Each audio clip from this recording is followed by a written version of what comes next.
𝗍𝗿𝗲𝗃, it's another match preview. We welcome you as we look ahead to West Ham United versus Sheffield United at the imaginatively named London Stadium in London. A rare Saturday 3 p.m. kickoff in the Premier League.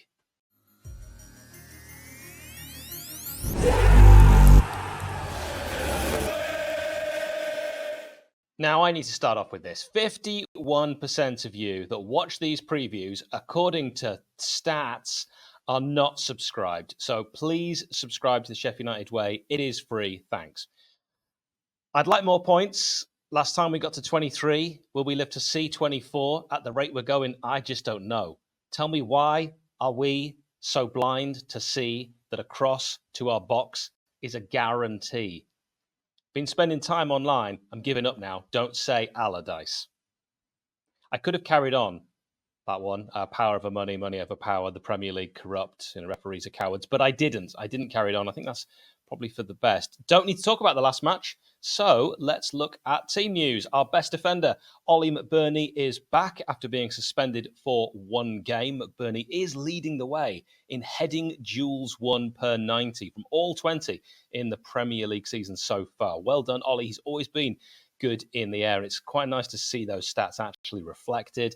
George Baldock likely not ready due to that calf problem that's seen him out for a few games. There could be wholesale changes, though, after that Newcastle match. Or there could not. And we will just have to wait and see. We kind of got to go with what we have in many respects. I'd personally like to see Trusty, the American, and 𝗂𝗍𝗶𝗲 get at least a look in. Midfielder John Fleck, he's on the fitness trail, certainly on his way to returning. This one probably going to come too soon for him. While strikers Daniel Jefferson and Rhian Brewster, both unlikely still to be involved. Max Lowe, Ben Osborne and Rhys Norrington-Davies are also out. So will we go Foderingham in goal, Bogle, Anel, Egan, Jack Robinson, Luke Thomas?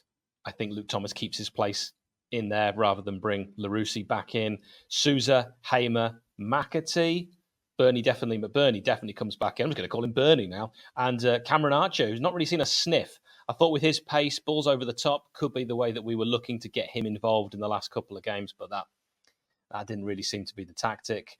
Your first 11 is welcome in the comments below, as always.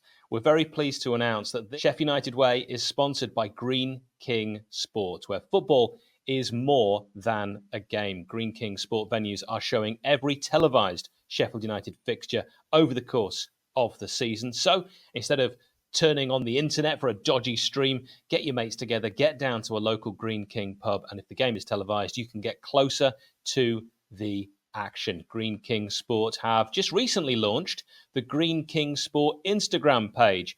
I'm following. Make sure you are as well. There's fan content, there's deals, there's competitions throughout the season. Drop them a follow, and you won't just be the first to know about all this that's going on with them. You'll also be helping Sheff United Way out as well.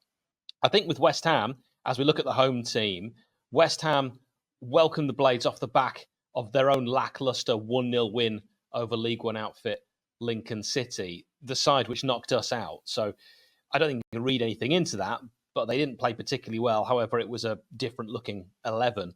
And the Hammers have actually lost with their first choice team the last two games in the Premier League, but they were against the big boys, Manchester City and Liverpool. Aaron Cresswell is out with a thigh injury. West Ham will likely play a 4-2-3-1. Here's the side that faced Liverpool. It could be similar. Areola in goal, Coufal, Emerson, your fullbacks, Agard, Zouma. Then you've got Souček, Alvarez in the middle with Bowen, Paqueta, and in the middle, James Ward-Prowse. Up top, Mikel Antonio. Remember when he was a right back or a right winger? I know. The teams he's played for in the past as well.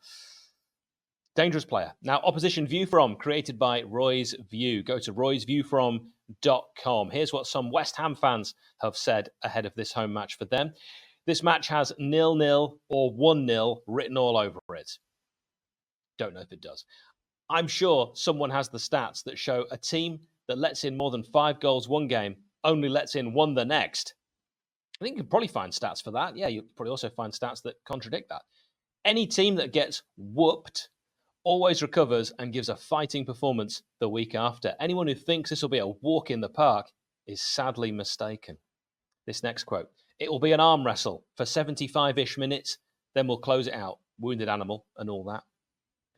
Sheffield United are going to spend all season in the bottom three and drop straight back down based on what I've seen. Next quote: "This is the sort of game where we will have to take the initiative, as Sheff United will sit back and hope for a point, get an early goal or two, and it could be 6. This will be physical. They throw it forward at 2 strikers who work hard. They're all grit over skill." Just some of the comments from West Ham fans heading into this game. I want to talk about 𝗵𝗿𝗶𝗶𝗲, a virtual band who support this channel. Many members of the band are Blades. They've got a new album out as well. It's called 𝗬𝗏𝗏𝗏. Wherever you listen to music, you can check that out. There's even songs featured about Sheffield. 𝗬𝗏𝗏𝗏 is about a trip back to Sheffield in between lockdowns. 𝗵𝗏𝗶𝗏.com for more information. The referee for this one, does it even matter? The referee for West Ham versus Sheffield United is Graham Scott from Oxfordshire. Let's look at his stats from last season. Didn't have that many games, 20 games last year, issuing 61 yellows, 5 red cards, 1 was a second yellow. And he gave 6 penalties, which is actually on the high side for just 20 games. He refereed our 0-0 away at Rotherham, which wasn't a classic, on the 4th of February.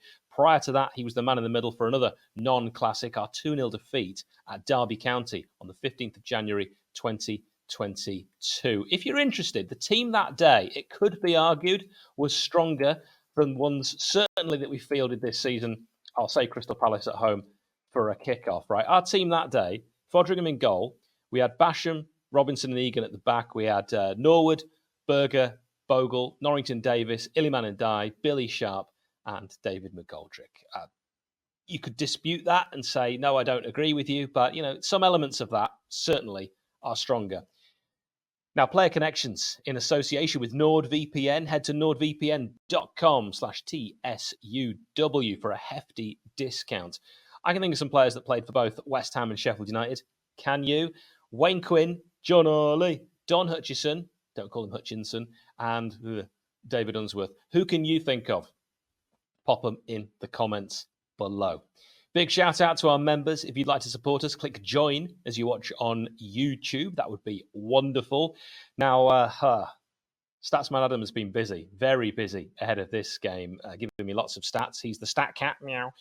Blades have won just 1 of the last 10 away league games against West Ham. Drawn 4, lost 5. Picking up a 2-0 win in the Championship back in January 2005, a game I remember very, very well. Really enjoyed that day. Sheffield United suffered their heaviest ever league defeat last time out. We know this, losing 8-0 at home to Newcastle. Only one side in Premier League history has lost by 8 or more goals and then won their next game, with Wigan doing so in November 2009. They lost 9-1 to Spurs. They then won 1-0 against Sunderland. West Ham have lost their last 2 league games, as I mentioned earlier, losing 3-1 to both Manchester City and Liverpool. Their last run of 3 consecutive Premier League defeats was in April and May, and also included defeats to both Manchester City and Liverpool. But West Ham have won their last 6 Premier League games against newly promoted sides, so that doesn't bode well. The last 6 Sheffield United West Ham games, both teams have either won 3-0, both teams have had a 1-0 win, there have been 1-1 draws. It's just not really worth reading too much into that. As even as it gets, I think, when you look at that sort of thing, as both Sheffield United and West Ham yet to keep a clean sheet in the league this season. So 0-0 looks unlikely. The first goal could be crucial in deciding the outcome of this. I can't see the Blades keeping a clean sheet. An optimistic me says we turn it all around and win 2-1. A realistic me says this could be a really, really long day at the office and West Ham could easily win 4-0. Let me know your score prediction in the comments. Please subscribe to the channel so I'm not seeing those kind of stats that I spoke about at the start with 51% of you that aren't subscribed. And also check out our audio podcast as well. Just search Sheff United Way wherever you get your podcasts.